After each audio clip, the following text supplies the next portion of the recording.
There seems to be a changing trend with central Pennsylvania racetracks when it comes to bad weather, forecasts, and pulling the plug on their racing program.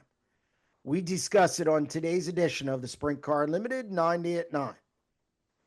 Bad weather has decimated the local racing scene in 2025, with 23 shows getting clipped heading into last weekend. Even when a certain track would get their program in, it was under the cloud of a bad forecast and, in turn, empty grandstands. For years, certain speedways would roll the dice.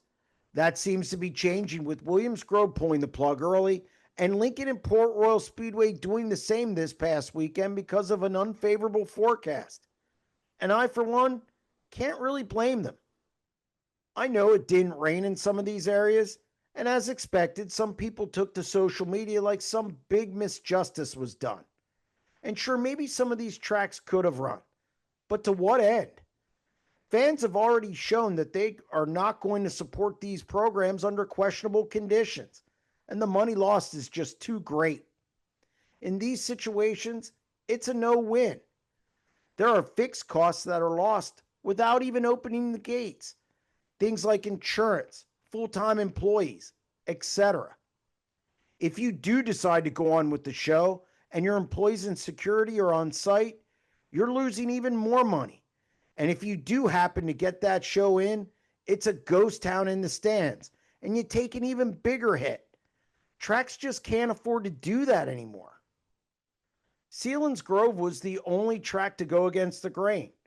The reward?